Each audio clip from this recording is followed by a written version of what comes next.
नमस्कार दोस्तों, भारतीय किसान यूट्यूब चैनल में आपका स्वागत है।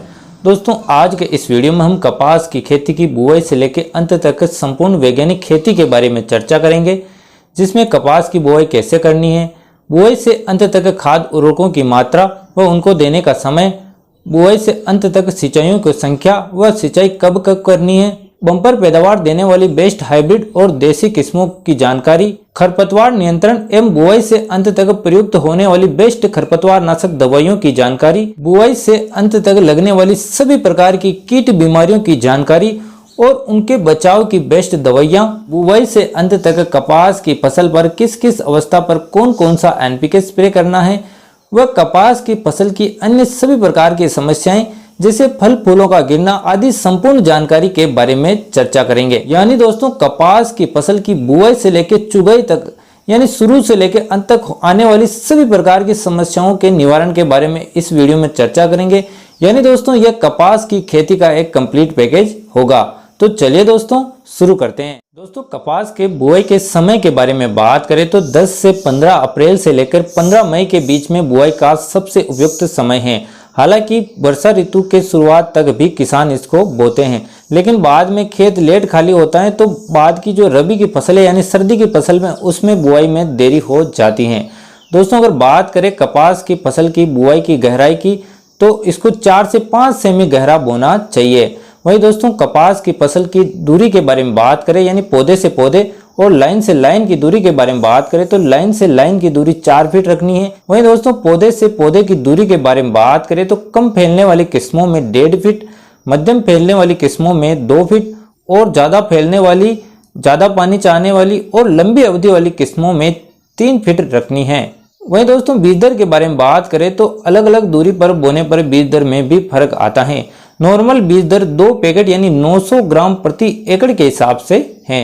वहीं दोस्तों, कपास की फसल में बुआई से लेकर अंत तक खाद उर्वरकों की मात्रा व उनको देने के समय के बारे में बात करें तो बुआई के समय 8 से 10 टन गोबर की खाद के अलावा 30 से 35 किलो यूरिया, 3 से 4 कट्टे एसएसपी यानी सिंगल सुपर फास्फेट और 25 किलो पोटेशियम सल्फेट उर्वरक देना है। वहीं दोस्तों, बुआई के 30 दिन बाद 30 से 35 किलो यूरिया फिर से सिंचाई के साथ में देना है। वही दोस्तों, 60 दिन की फसल पर 30 से 35 किलो यूरिया और 25 किलो पोटेशियम सल्फेट या पोटास उर्वरक देना है। वही दोस्तों, बुआई के 90 दिन बाद यानी 90 दिन की फसल पर फिर से 30 से 40 किलो यूरिया सिंचाई के साथ में देना है। वही दोस्तों, इन सभी पोषक तत्वों के अलावा कपास की फसल को मैग्नीशियम, सल्फर, कैल्शियम, जिंक और बोरोन जैसे सूक्ष्म व अन्य पोषक तत्वों की भी जरूरत पड़ती है। दोस्तों, सल्फर और कैल्शियम तत्व एसएसपी से फास्फोरस के साथ ही साथ फ्री में मिल जाएंगे, लेकिन दूसरे सूक्ष्म पोषक तत्व व अन्य पोषक तत्वों को यदि जमीन में दिया जाए तो काफी महंगा पड़ता है। जमीन में देने के बजाय स्प्रे करें ताकि काफी सस्ता पड़ता है। दोस्तों, इनके स्प्रे के लिए 60 से 65 दिन की फसल पर मल्टीप्लेक्स का प्रो किसान चिलेटेड माइक्रोन्यूट्रिएंट का 1 ग्राम प्रति लीटर पानी के हिसाब से स्प्रे करें। वह 15 से 20 दिन बाद अन्य कीटनाशक या फफूंदनाशक के साथ में मल्टीप्लेक्स का क्रांति टॉनिक मिलाकर स्प्रे करें। वही दोस्तों, बम्पर पैदावार देने वाली बेस्ट बीटी हाइब्रिड किस्मों व अन्य देसी किस्मों के बारे में बात करें तो हाइब्रिड किस्मों को अपन 3 भागों में देखेंगे। पहले भाग के अंदर भारी मिट्टियों के लिए उपयुक्त बेस्ट हाइब्रिड किस्में, दूसरे भाग के अंदर हल्की मिट्टी के लिए उपयुक्त बेस्ट हाइब्रिड किस्में व तीसरे भाग में मध्यम मिट्टियों के लिए उपयुक्त बेस्ट हाइब्रिड किस्मों के बारे में। दोस्तों, भारी मिट्टी से मतलब चिकनी और काली मिट्टियों से है, जिनमें पानी देने के बाद वो फूल जाती हैं और सूखने के बाद उनमें दरारें पड़ जाती हैं। वही दोस्तों, हल्की मिट्टी से मतलब रेतीली और कंकर पत्थर वाली मिट्टी से हैं। वहीं दोस्तों, मध्यम मिट्टियों में इन दोनों के गुण पाए जाते हैं। दोस्तों, अगर भारी मिट्टियों के लिए उपयुक्त किस्मों के बारे में बात करें तो उनमें राशि 773, अजीत 177, अंकुर अजय 555, बायर 7272, यूएस 81, अंकुर 3028, निजुविदु सिमसिम और श्रीराम 6588। वही दोस्तों, मध्यम मिट्टियों के लिए उपयुक्त किस्मों के बारे में बात करें तो अजीत 177, अंकुर अजय 555, बायर 7272, यूएस 81, अंकुर 3028, निजुविदु सिमसिम व श्रीराम 6588 के साथ ही साथ राशि 776, राशि 926, यूएस 71, यूएस 81, बायर 7172, अंकुर 3028, निजुविदु राघव सिमसिम जेके पास, माइको परिंदा, स्वाल 5, नाथ हिमालय, कृषिधन विख्यात, तियारा 738, राशि जेट, राशि 650 आदि हैं। वहीं दोस्तों हल्की मिट्टियों के लिए उपयुक्त किस्मों के बारे में बात करें तो उनमें अजीत 155, राशि 776, राशि 650, यूएस 51, जेके पास, माइको परिंदा आदि हैं। वहीं दोस्तों अजीत 155 को सभी प्रकार की मिट्टियों में लगा सकते हो। दोस्तों देसी कपास की बेस्ट किस्मों के बारे में बात करें तो उनमें KR 64, KR 111, KR 128, शक्तिवर्धक 385, 82, super seed 175, HD 123, HD 423, CICR 2 और 3, AAH 1 आदि प्रमुख हैं। दोस्तों वैसे तो ये सभी किस्में बहुत ही बढ़िया हैं, लेकिन इनमें भी बेस्ट किस्मों के बारे में बात करें तो अजीत 155, अजीत 177, राशि 773, राशि 776, अंकुर अजय 555, यूएस 81, बायर 72 आदि प्रमुख हैं। वहीं दोस्तों खरपतवार नियंत्रण और रासायनिक खरपतवार नाशक दवाओं के बारे में बात करें तो दोस्तों हो सके तो खरपतवारों का नियंत्रण निराई गुड़ाई करके ही करें। यदि निराई गुड़ाई संभव ना हो तो रासायनिक खरपतवार नाशकों का प्रयोग कर सकते हो। दोस्तों रासायनिक खरपतवार नाशकों को अपन 2 चरणों में देखेंगे। पहले चरण में बुआई के समय के खरपतवार नाशक और दूसरे चरण के अंदर बुआई से बाद के खरपतवार नाशक। दोस्तों बुआई के समय में पेंडिमिथालिन नामक खरपतवार नाशक का प्रयोग करने से यह चारों को नहीं उगने देता है। दोस्तों पेंडिमिथालिन की डोज के बारे में बात करें तो प्रति एकड़ के अंदर 30% इसी वाली की डोज 1000 से 1200 ml प्रति एकड़ है।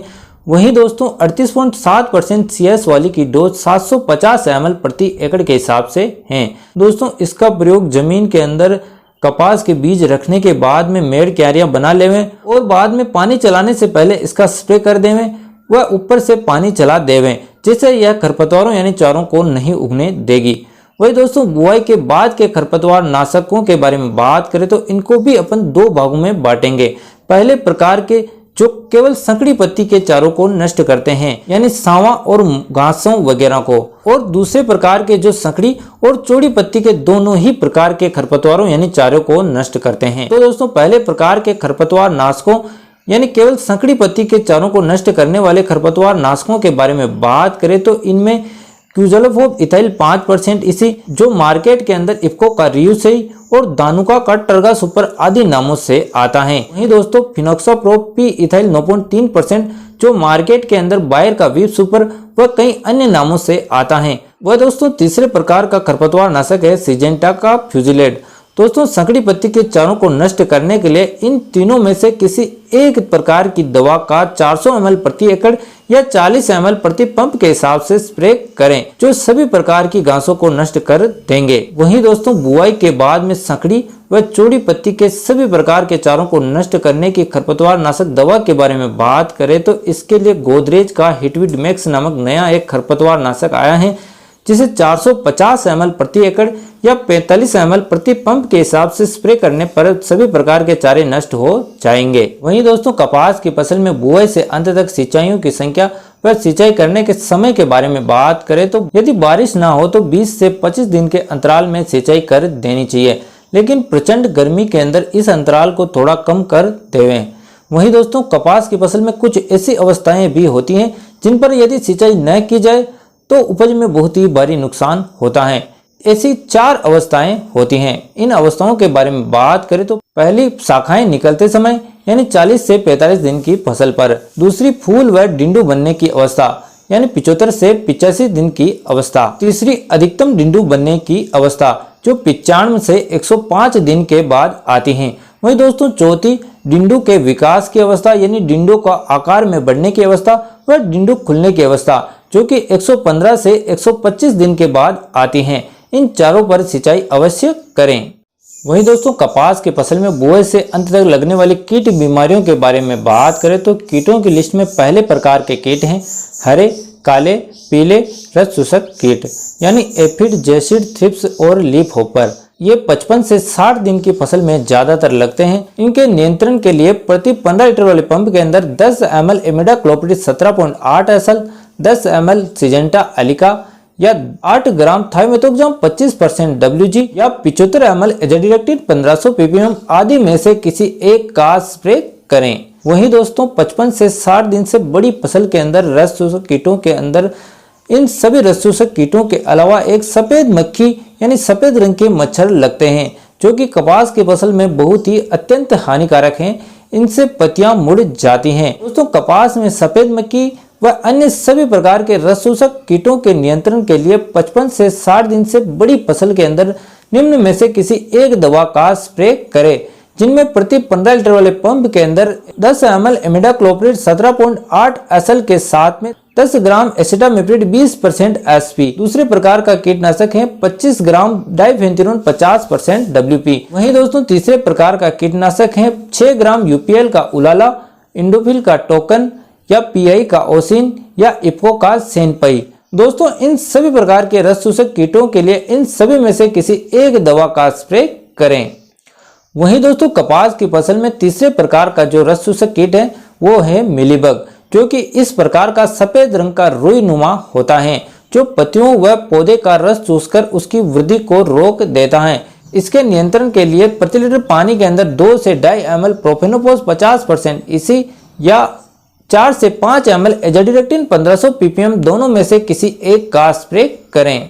वहीं दोस्तों चौथे प्रकार का कीट है फलों व फूलों को खाने वाली इल्लियां। हालांकि आजकल बीटी किस्मों में ये बहुत ही कम लगती हैं, लेकिन फिर भी लगती हैं। इनके नियंत्रण के लिए निम्न में से किसी एक दवा का स्प्रे करें, जिसमें प्रति 15 लीटर वाले पंप के अंदर 75 ml एजाडिरेक्टिन 1500 ppm, 10 ग्राम इफ्को की टाकीबी, 5 ml बायर की फेम, 10 ml बायर की बेल्ट एक्सपर्ट या 10 ml सिंजेंटा की एम्प्लिको या 6 ml कोराजन, वेस्टिकोर, कोस्को आदि में से किसी एक दवा का स्प्रे करें। वही दोस्तों कपास के फसल में बुआई से अंत तक लगने वाले फफूंद रोगों के बारे में बात करें तो उनमें उगते ही छोटे पौधों की जड़ व तने का काला पड़कर मरना, पौधे की पत्तियों पर अल्टरनेरिया लीफ स्पॉट, शाखाओं का काला पड़ना, डिंडुओं का सड़ना, टा रोग व खाकरिया रोग आदि लगते हैं। इन सभी फफूंद रोगों की रोकथाम के लिए प्रति लीटर पानी के अंदर 1 ग्राम कार्बेंडाजिम 50% WP या 2 ग्राम कार्बेंडाजिम 12% प्लस मैनकोजेब 63% नामक फफूंदनाशक या 1 ml एजोक्सोस्टोबिन 23% EC आदि में से किसी एक फफूंदनाशक का स्प्रे करें। वहीं दोस्तों कपास का अगला रोग है जो कि पुष्पन अवस्था के बाद में दिखाई देता है, जो कपास की डिंडुओं, पत्तियों व शाखाओं पर वाटर सोक्ड धब्बे के रूप में दिखाई देता है, जो कि जीवाणुओं के कारण होते हैं।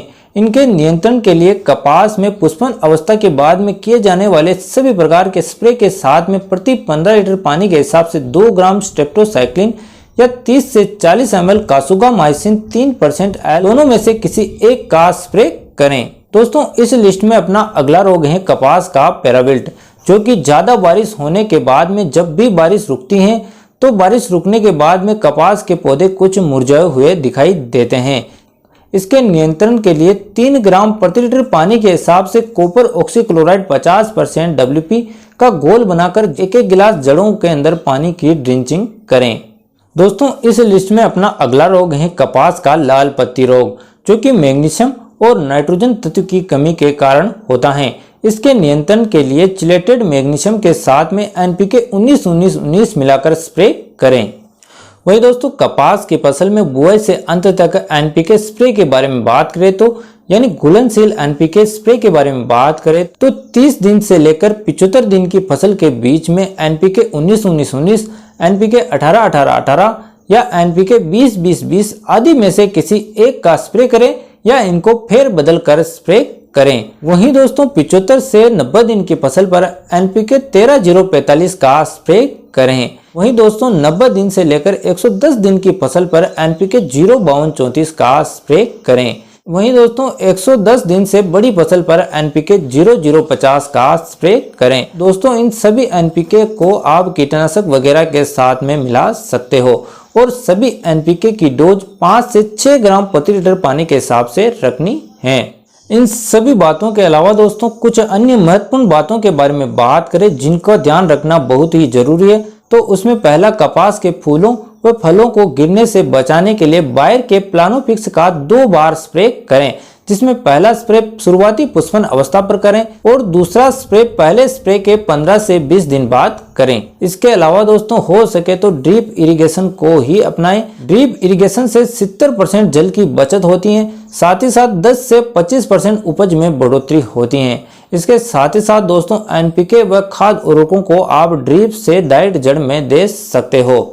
इसके अलावा दोस्तों 90 दिन की फसल पर पौधे के शीर्ष भाग को तोड़ देवें ताकि पौधा साइड में ज्यादा बढ़ेगा और फल फूलों की संख्या में बढ़ोतरी होगी। इसके अलावा दोस्तों चौथा पॉइंट, बुआई के समय ही ट्राइकोडर्मा नामक जैविक फफूंद नाशक को 2.5 किलो प्रति एकड़ के हिसाब से जमीन में सिंचाई जल के साथ में मिला देवें, जिससे सभी प्रकार के फफूंद रोगों के आने की शंका बहुत ही कम हो जाएगी। इसके साथ ही साथ दोस्तों जहां तक संभव हो सके जैविक कीटनाशक एजाडिरेक्टिन 1500 ppm का ही प्रयोग करें। इसके प्रयोग से सभी प्रकार के रस शोषक कीट जिनमें हरे, काले, पीले और अन्य सभी रंग के रस शोषक कीटों के साथ ही साथ इल्लियां भी खत्म हो जाती हैं। दोस्तों इसको आप इफ्को बाजार .in से 450 रुपए प्रति लीटर के हिसाब से खरीद सकते हो। दोस्तों आशा करता हूँ कि ये वीडियो आपको बहुत ही पसंद आई होगी। पसंद आई हो तो वीडियो को लाइक करें और भारतीय किसान यूट्यूब चैनल को सब्सक्राइब करें ताकि खेती बाड़ी और किसानों से जुड़ी जानकारी सबसे पहले आपके मोबाइल में पहुंच सके।